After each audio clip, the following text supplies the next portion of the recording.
বিসমিল্লাহির রহমানির রহিম। আসসালামু আলাইকুম ওয়া রাহমাতুল্লাহি ওয়া বারাকাতুহু। প্রিয় বন্ধুগণ, আপনাদের আন্তরিক শুভেচ্ছা জানাই মানুষের জন্যই মানুষ এমজেএম টিভিতে। সকলের মঙ্গল কামনা করে শুরু করছি আজকের বিশেষ আয়োজন।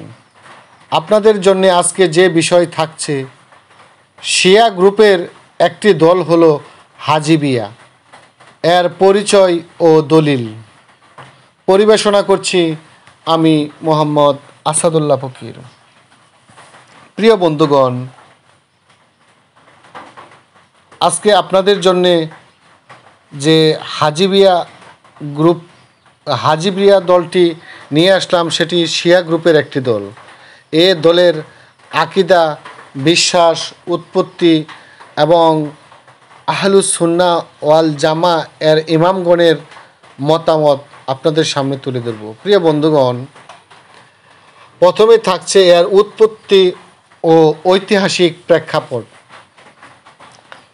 হাজিবিয়া উপদল শিয়াদের ইতিহাসে একটি রাজনৈতিক ও আকিদাগত ভ্রান্ত দল হিসাবে চিহ্নিত। তৃতীয় হিজরিতে কুফা ও বসরা অঞ্চলে আবুল হাজিব আল কুফির নেতৃত্বে এই দলের উদ্ভব ঘটে।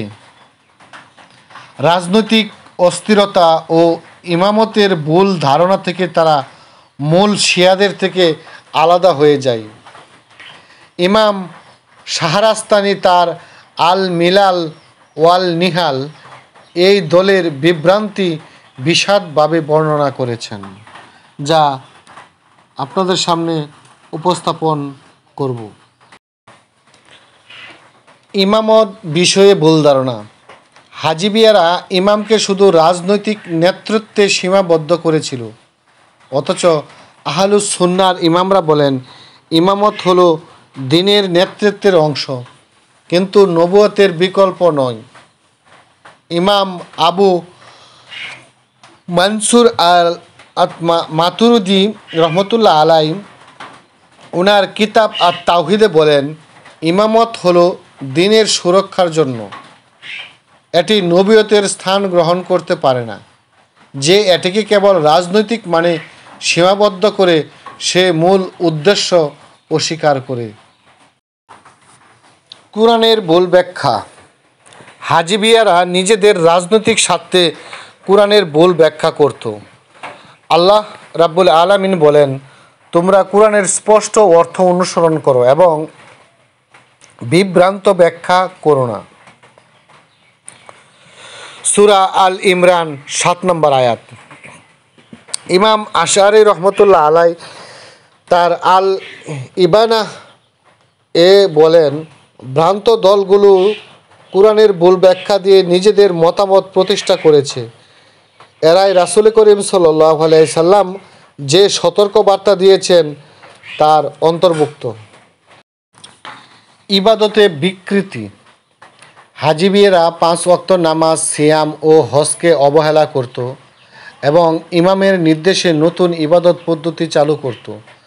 রাসূল করিম সাল্লাল্লাহু আলাইহি সাল্লাম বলেন, যে ব্যক্তি আমার সুন্নাহ থেকে মুখ ফিরিয়ে নেয় সে আমার উম্মতের অন্তর্ভুক্ত নয়। সহিহ বুখারী শরীফের হাদিস 5063 নম্বর। ইমাম মাতুরিদি বলেন, ইবাদতের ক্ষেত্রে সুন্নাহর অনুসরণ বাধ্যতামূলক। ইজতিহাদ বা নতুন পদ্ধতি প্রবর্তন করা বিদআত। সাহাবীদের অস্বীকার। হাজিবিয়ারা সাহাবীদের মধ্যে বিশেষ করে হযরত আবু বকর রাদিয়াল্লাহু আনহু, উমর রাদিয়াল্লাহু আনহুকে অস্বীকার করত। রাসূল সাল্লাল্লাহু আলাইহি সাল্লাম বলেছেন, আমার সাহাবীদের সম্মান করো, তাদের অপমানকারী আমার বিরোধী। সহিহ মুসলিম 2540। ইমাম আশআরী বলেন, সাহাবীদের গালি দেওয়া কুফরি পর্যায়ে পৌঁছে যেতে পারে, কারণ তারা দ্বীনের বাহক। রাজনৈতিক বিভাজন। হাজিবিয়ারা রাজনৈতিকভাবে আলাদা হয়ে ইসলামী ঐক্য ধ্বংস করেছিল। ইমাম মাতুরিদি বলেন, ইসলামের ঐক্য নষ্টকারীরা আল্লাহর নির্দেশে অমান্যকারী। কোরআনে বলা হয়েছে, তোমরা আল্লাহর রজ্জুকে দৃঢ়ভাবে আঁকড়ে ধরো এবং বিভক্ত হইও না। সূরা আল ইমরান 3 নম্বর সূরা 103 নম্বর আয়াত। আহলুস সুন্নাহর সমালোচনা। আহলুস সুন্নাহর আলেমরা স্পষ্টভাবে হাজিবিয়াদের ভ্রান্ত বলেছে। ইমাম আশারি বলেন, হাজিবিয়া মতবাদ সাহাবা ও তাবিঈনদের ইজমার বিরুদ্ধে এবং ইমামের মূল ধারার বাইরে, অর্থাৎ ইসলামের মূল ধারার বাইরে। কুরআন হাদিসের দলিল। রাসূল সাল্লাল্লাহু আলাইহি সাল্লাম বলেছেন, আমার উম্মাহ ৭৩ দলে বিভক্ত হবে, এক দল জান্নাতি, বাকি সব জাহান্নামী। আবু দাউদ শরীফের হাদিস ৪৫৯৭। ইমাম মাতুরিদি বলেন, জান্নাতি দল হলো যারা কুরআন ও সুন্নাহকে সাহাবা ও ইজমার ব্যাখ্যা অনুযায়ী অনুসরণ করে। সাহাবায়ে কেরামের ব্যাখ্যা অনুসারে রাসূল করিম সাল্লাল্লাহু আলাইহি সাল্লাম এর দেখানো পথ এবং সাহাবায়ে কেরাম যেভাবে জীবন জিন্দেগি চালিয়েছেন, যে আকীদায় বিশ্বাসী ছিলেন, যেভাবে রাসূল করিম সাল্লাল্লাহু আলাইহি সাল্লামকে সম্মান করতেন, সেটাই হচ্ছে প্রকৃত আহলুস সুন্নাহ ওয়াল জামাহ। আহলুস সুন্নাহর ঐক্যমত। ইমাম মাতুরিদি ও আশআরী সহ আহলুস সুন্নাহর সব আলেম একমত যে হাজিবিয়া ইসলামের মৌলিক শিক্ষা থেকে বিচ্যুত। তাদের আকীদা দ্বীনের ঐক্যকে নষ্ট করেছে। উপসংহার ও সতর্কতা। হাজিবিয়ারা ইসলামের ঐক্য ও মূলনীতি ভেঙে বিভ্রান্তি সৃষ্টি করেছে। মুসলমানদের উচিত মাতুরিদি ও আশারি আকীদা অনুযায়ী আহলুস সুন্নাহর পথে থাকা এবং ভ্রান্ত দল থেকে সতর্ক থাকা। প্রিয় মুসলিম ভাই ও বোনেরা, আপনি যদি প্রকৃতপক্ষে আহলুস সুন্নাহ ওয়াল জামায়ের আকীদাভুক্ত হন, তাহলে অবশ্যই ৭২টি দলের আকীদা আপনার জানা একান্তই জরুরি।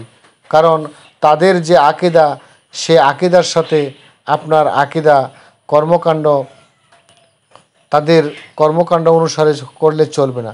প্রকৃত আহলুস সুন্নাহ ওয়াল জামা এর প্রকৃত যে আকীদা, সেটাকে আপনাকে মেনে নিতে হবে এবং সেই অনুযায়ী আমল করতে হবে। রাসূল করিম সাল্লাল্লাহু আলাইহি সাল্লাম যেভাবে আমাদেরকে শিক্ষা দিয়েছেন, সাহাবায়ে কেরাম যেভাবে শিক্ষা দিয়েছেন এবং বিভিন্ন ইমামগণ আয়াম্মাগণ শিক্ষা দিয়েছেন, কিন্তু প্রত্যেকটি দলেই তাদের নিজস্ব ইমাম আছে, মতভেদ আছে, কিতাব আছে। কিন্তু আপনি সকল দলের মতামত ও আকীদা না বুঝলে কিভাবে বুঝবেন যে আপনি আহলুস সুন্নাহ ওয়াল জামাতের প্রকৃত আকীদা অনুসরণ করছেন? নিশ্চয়ই ভিডিওটি যদি আপনাদের ভালো লাগে, ইসলামের স্বার্থে এবং ঈমান ও আকীদার স্বার্থে ভিডিওটি ছড়িয়ে দিবেন। আপনাদের পাশে আমাকে রাখবেন। সকলে ভালো থাকুন। আল্লাহ হাফেজ।